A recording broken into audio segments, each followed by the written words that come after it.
Ayyaana shamaa kan jirtu kabajamtoota hordoftoota OTS Elsay channel hundumti keessan nagaa keessanii nagaa kiyya waaqeenaa galatu bakka jirtanitti nagaaf jaalalli isiniif haa ta'u isiniin jedha.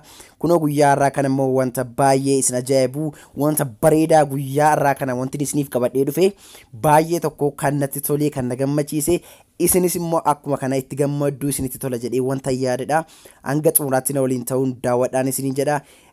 Akkuma isinitti muuf yaalaatti jirugaa guyyaa irraa kana kan isiniif qabadheetii dhufe Ingiliffaa yookiin afaan Ingiliffaa haala salphaa haala baay'ee nama ajaa'ibuuni salphaa haala ta'eetiin akkaataa itti baruutii dandeessan isiniif qabadhee dhufeetiin jira. Egaan guyyaa irraa kaastanii egaa Ingiliffaa natti cimaa yookiin afaan Ingiliffaa inni haasa'uuf jedhu afaan kiyya naalifiinii kamu jettanii cinqamiinaan isiniin jedha. Kunoo viidiyoo irraa kana ergi daawwattanii booda rakkoo kana hunda isaa fi furmaata ni argatu jedheetii yaada gaa hordoftoota tiyya. Egaan salphumatti egaa jalqaba irratti egaa afaan Ingiliffaa treeningii afaan Ingiliffaa gochuudhaaf jechuudha praaktisiisaaf kunoo appilikeeshinii kun isin barbaachisa jechuudha.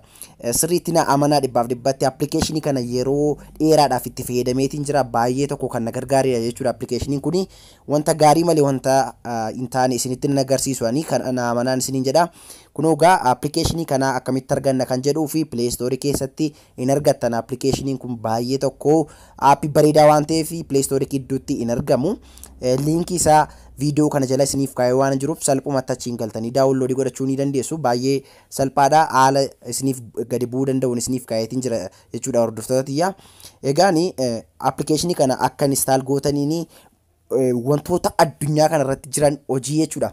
Hojii addunyaa kana irra jiran hunda isaanii haala ittiin nama wajjin walii galtanii sirna nyaataa gidduutti yennaa daawwannaa garaagaraa deemtanii akkasumas illee immoo karaa irratti yennaa nama wajjin wal dubbistanii wantoota baay'ee jira jechuudha. Jireenya dhala namaa gidduutti kan barbaachisu haasaa Ingiliffaaf jechuudha.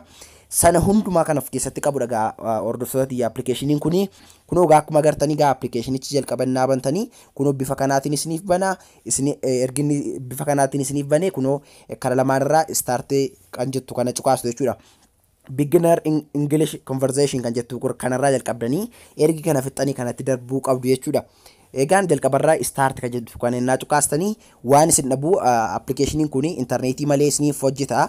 Garuu jalqabannaa keessa seentanii aappii kana akka inni reedii isiniif ta'uu fi intarneetiidhaan ergi bantanii booda kunoo bifa kanaatiin offlaayinii isiniif hojjeta jechuudha. Kunoo intarneetiin kiyya cufaadha uumamaa tokko hojjetaa hin jiru garuu naaf hojjeta jechuudha. Egaan salphumatti akkamittiin itti fayyadama kan jedhuu fi kunoo appilikeeshinicha keessa akka seentaniin kunoo start kan jettu jirti startii cuqaastu kunoo bifa kanaatiin gara kanaa isin fida. Kunoo gaa xiqqaadha gara guddaatti gadi eegaltu waan ta'eef kunoo wantoota hedduudha jechuudha kan inni of keessaa qabu. Jireenya mana gidduu dabalatee jechuudha. Wantoota maatii wajjin haasa'amuu qabanii fi wantoota jaalallee wajjin haasa'amuu qaban hundayyuu adda adda baaseetu jechuudha kan inni sirriitti isin barsiisu.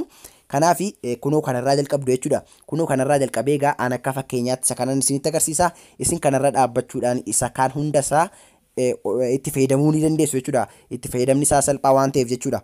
Egaan jalqaba akka seentaniin kunoo chat small talk kan jettu kana chat small talk kana irraa jalqabna jechuudha. Kunoo egaa as keessa seeneera. Kunoo akkan kana keessa seeneen immoo kunis qobaatti wanta kan biraa of keessaa qaba jechuudha. Kunoo akkuma agartanii wanta addunyaa kana irratti argamu hunda isaa of keessaa qabu. Appilikeeshinii kana ji'a tokko ji'a lamatti illee dubbistanii hin fixxanii kunoo baay'ee dheeraadha jechuudha. Kana appilikeeshinii kana tokko ishee qabaatanii nan baay'ee tokko itti fayyadamtanii nan isin gargaara jedheetii yaada. Kunoo akka kana keessa seentaniin immoo catching up with a friend jalqabaarratti jira kana cuqaastu jechuudha. Saniin booda kunoo gara kanaa isin fida. Amma kunoo jalqabarratti listening jedhaa jira. Iddoo kanarratti dhaggeeffadhu jechuudha. Listening kana akka dhaggeeffattaniin kunoo iddoo kanarratti Henry fi Rooniitu walii wajjin haasaa jira jechuudha. Kunoo iddoo kanarratti sirriitti na hordofaa daawwattoota tiyya. Henry fi Rooniitu wajjin haasaati jira. Sana gaa abbaa barbaadan kaaraakterii tokko fudhataniitu akka isaaniitti walii wajjin haasa'uu ni dandeessu. Akkamitti kan jedhu sirriitti na hordofaa isinitti nan agarsiisa. Jalqaba mee dhaggeeffadhaame. I was on the phone for an hour. Who were you talking to for an hour? Sam, an old friend from college. When is the last time you talked to him? At college graduation.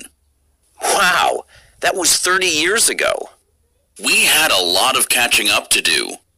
Waaw kunoo gaa bifa kanaatiin walii wajjin haasoftu jechuudha. Amma gaa ergi kana sirriitti dhaggeeffatanii jettanii booda kunoo gaa ani Ingiliffaa waa tokko iyyuu hin beeku yoo jettu ta'e kunoo salphumatti isinii addanarraa ni dhaggeeffattu.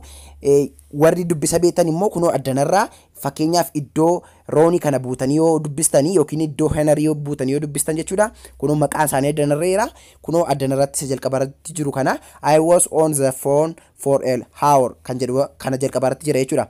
Kana gaa kaaraakterii kana fudhatanii haasa'uu ni dandeessu jechuudha. Saniin booda ergi kanarraa tireeningii keessan fixanii kunoo garanatti immoo xiqqoo ishee akkas dabartu jechuudha. Ergi kanarratti garanatti dabartanii immoo quiz jedha. Iddoo kanarratti immoo gaaffiif deebii isin gaafata jechuudha.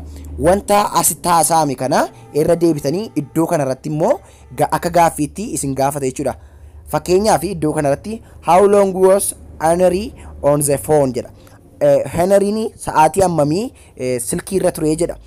Kanaaf isin as keessaa ilaaltanii dabartaniitu gatii ta'ee fi kunoo as keessaa ni deebistu jechuudha. Kunoo iddoo kanarratti meestii and hour kan jedhu kana nan filadha. Check nan jedha jechuudha. Kunoo correct nan jedhee jira argadheetiin jira jechuudha. Saniin booda bifa kanaatiin ergi dabartanii next jettu. Saniin booda ammas gaaffii isiniif kennaa yoo barbaadan next jettanii dubbisuuf itti deebisuu ni dandeessu. Yoo hin barbaanne ta'e immoo kunoo garanatti akkas dabartu jechuudha. Ammas saniin booda ergi garanatti akkas dabartanii amma iddoo kanarratti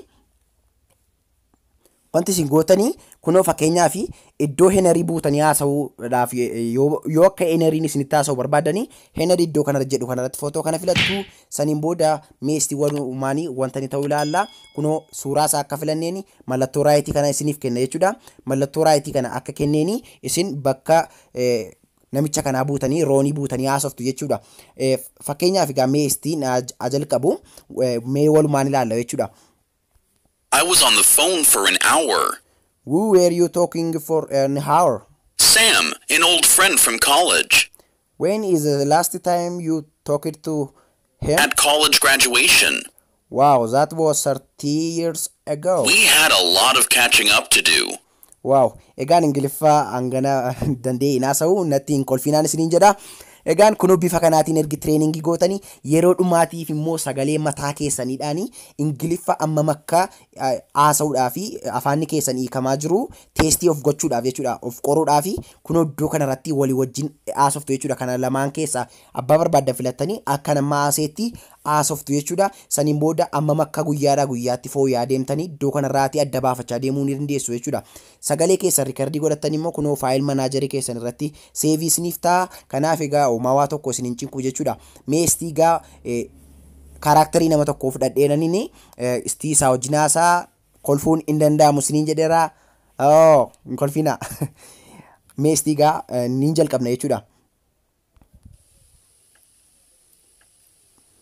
Kunootti gaa hordoftoota xiyyaa riikardii ta'ee deebi'eetiin jira. Sababni ani isinitti agarsiisneef immoo kunoo isiniif viidiyoo riikardii gochaa waan hin jiruuf iddoo kanarratti riikardii lama wal faana naaf hin eeyyamu jechuudha. Riikardii lama wal faana bilbila tokko irratti gochuu waan cimuufi godheetiin jira. Isa walii wajjin haasee walumaan dhaggeeffannu akka riikardii gootanii fixxaniini inni iyyuu seevis hin gaafata yees jettu jechuudha. Egaan isa riikardii taatan sana hubachuudhaaf immoo kunoo as keessa galtu jechuudha. Kunoo gajjallaa kanarratti tuqsadee kana innaas hin cuqaastanii bifa kanaatiin gara kanaa isin fide jechuudha. Saniin booda talk with Ron kan jedhu kana Ronii duukaa isa naasee kana waliin dhaggeeffannu. Who were you talking to for an hour?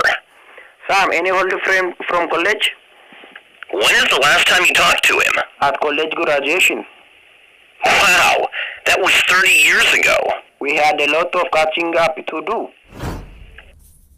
Kunoo egaa kana fakkaataa xiqqaatu malee egaa kanarraa wanta sina waa barattan natti fakkaata gaa hordoftoota xiyyaa. Egaan Ingiliffii koo yoon bareedu ta'eyyuu gaa bifa kanaatiin egaa isin tireeningii goonan baay'ee tokko saffisaanii Ingiliffaa haala bareedaa ta'eetiin baruu ni dandeessu. Kunoo gaa akkuma isinitti agarsiisuudhaaf yaalaatii jiru wantoota hedduudha kan inni of keessaatii qabu. Kunoo daily life kan jedhu kana keessanillee innaa seentanii wantoota xinnaa miti jechuudha kan inni of keessaatii qabatee jiru. Kanaaf please itti fayyadamaa. Appilikeeshiniin kun baay'ee tokko kan namatti toludha. Warri hojii garaagaraa irra jirtanillee appilikeeshiniin kun baay'ee isin fayyada jedheetii yaada. Kunoo gaa business English conversation kan jedhu kana keessa innaa seentanii wantoota biizinasii keessanii wajjin isin fayyadu haala Ingiliffaa itti fayyadama keessanii kunoo danarraa fooyyeffachuu ni dandeessu isiniin jedha hordoftoota tiyya. Kunoo gaa guyyaarraa kanadha jechuudha kan isiniif qabadheetii dhufee viidiyoo kanallee yoo hin barbaaddu ta'e jalatti koomentii irratti naaf barreessaa.